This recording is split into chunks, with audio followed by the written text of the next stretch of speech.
Conqueror Online, my home immediately after quitting EverQuest following the Planes of Power expansion. For those who did not play, imagine taking Diablo 2 MMORPG infrastructure, a colorfully rich, hand-painted Asian aesthetic, plus its own unique feature set, and blending them together.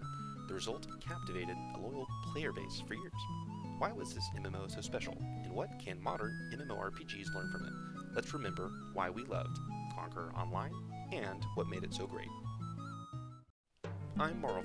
I've been playing MMOs since 1999, and in this series I study classic MMORPGs to remember why we love them. Sit back, relax, and enjoy the journey. The background footage you will see has been collected on private servers attempting to replicate Conqueror 2.0, which many consider to be the true classic experience. We'll discuss those nuances later, yet you should be aware that these videos are not from the original version of the game that existed 20 years ago. Since the look, feel, and function are quite close, they are a useful proxy. Conqueror Online was not perfect. PvE progression in the early and very late game were notoriously boring, which functionally encouraged the use of bots and players to engineer power leveling strategies. There seemed to have been only one type of AI profile, so as long as you knew the attack type of the creature, they were individually boring to fight. Pay to win was prevalent since you could purchase Dragon Balls from the store. To play optimally, you needed to have your computer on 24/7 to either mine, train in a training camp, or bot. I hope Josh Strife Hayes includes Conqueror Online in his worst MMO ever series, yet apparently that's still on his to-do list. But what the game did right, it did well. But what made Conqueror Online so special? Perhaps it was a complex overlay of straightforward mechanics that rewarded clever player behavior, a beautifully, albeit simple, hand-painted world, a compelling sense of visual progression, not only regarding gear, yet also skill effects too, gorgeous attack animations. Just look at these.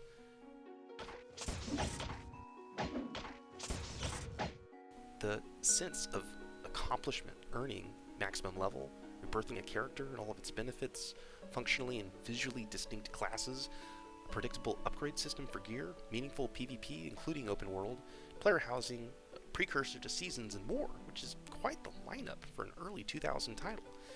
Accidental or not, Conqueror Online gave players agency to make meaningful decisions, which happened to correspond with Sid Meier's framework for good game design.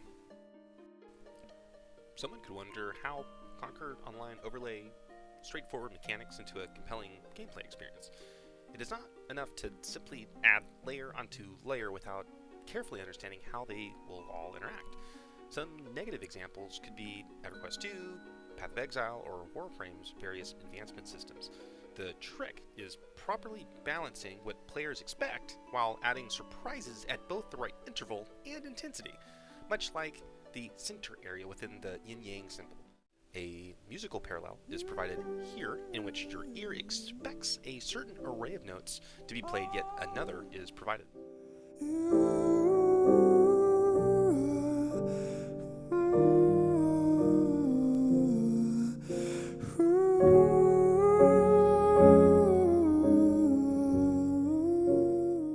Developed by TQ Digital Entertainment, which is a subsidiary of NetDragon Websoft, starting in 2000, Conqueror Online released around 2004, although a copyright claim existed in 2003.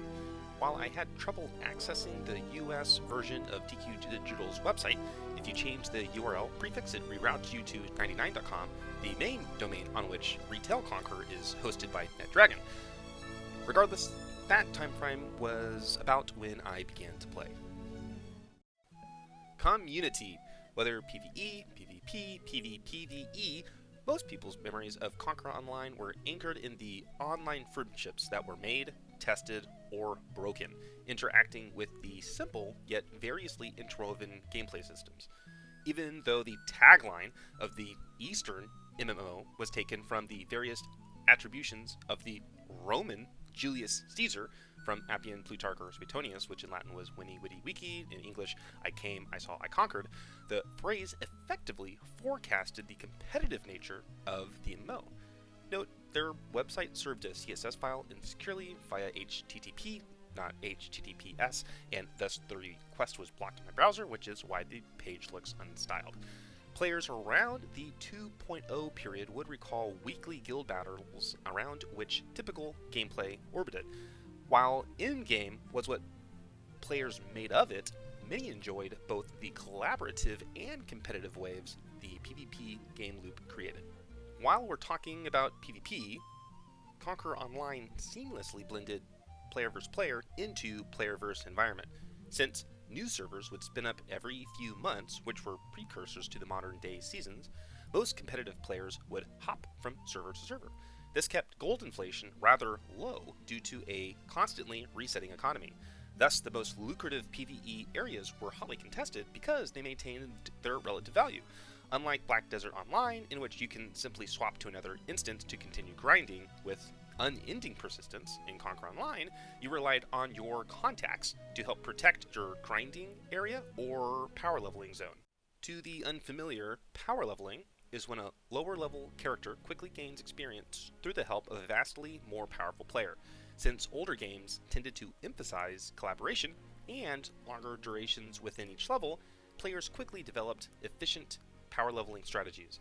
Since most modern games shorten the time span from level 1 to maximum, so-called quickest leveling guides have now replaced most power leveling approaches. Conquer Online encouraged power leveling by giving the power leveler a special currency for each level gained amongst lower level group members, which could be used for bragging rights, guild recruitment advertisements, or exchange for special items. The end effect created a brilliant gameplay loop. Higher level characters would actively seek out newbies in order to gain both virtue points in addition to more contributors for weekly guild battles. Lower level toons then learned the best areas in which to hunt, how PvP intertwined with PvE since they would see challengers attempting to overtake the grinding areas, who the major guilds were, a sense of both power and visual progression, which items would be valuable in the economy since power levelers would only pick up the most lucrative drops, and useful tactics to advantageously use the game's geographical topology. A power level toon may then join a guild, and then in a few weeks, they may renew the cycle themselves by starting a power leveling group.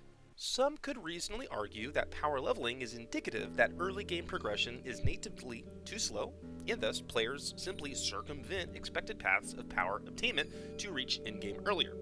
A reason level scaling exists in some MMOs, like Elder Scrolls Online, and to a lesser extent Guild Wars 2 and SWTOR, is that developers simply removed the need to power level. They simply could expedite players to the content that felt in-game at an appropriate pace.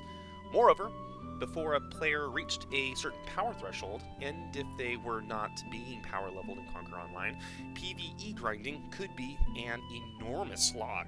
Buy potions, jump to the grinding spot, teleport back, repeat ad nauseum.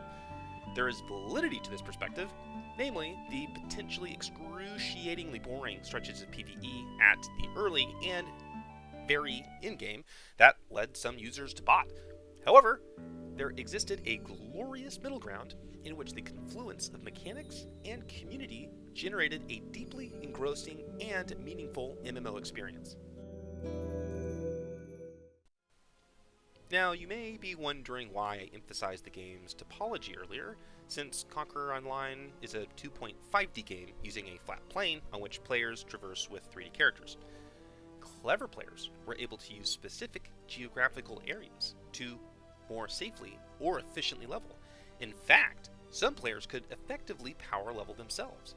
A common example is Dallas descending into a cave near an area called Phoenix Castle. However, doing so was often dangerous as they had to travel through two very high-level areas just to begin, and that was just the beginning. Freedom and leveling.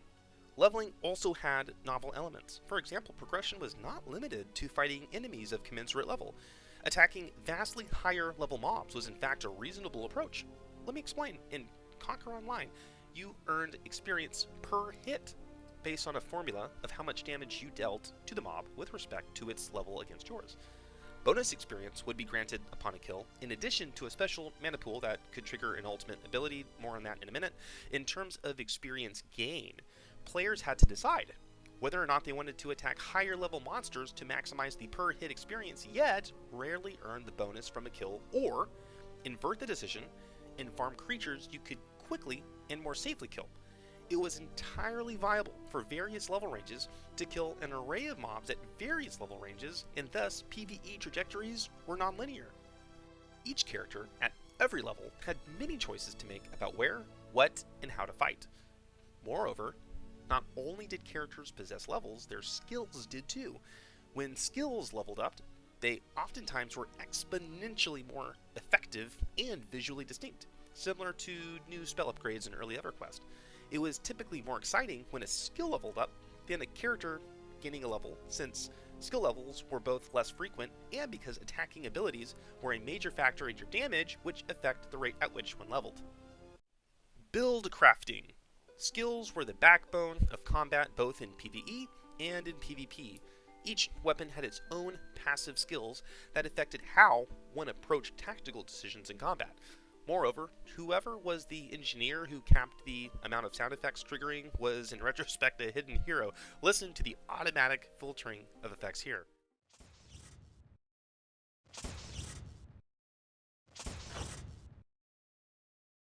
Moving on.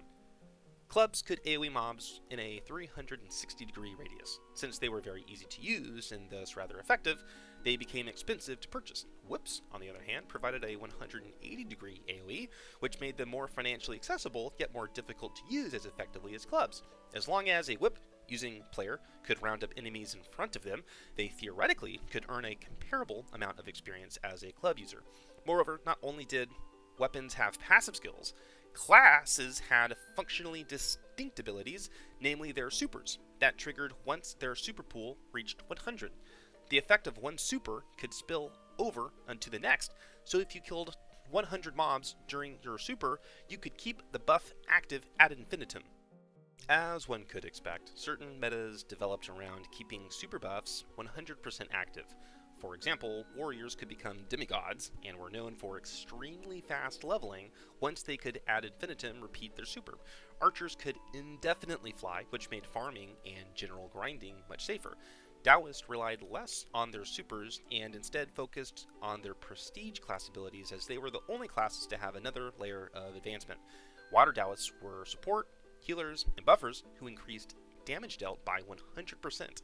Since experience was also modified by damage dealt, having a Water Taoist in your party also functioned as an EXP bonus.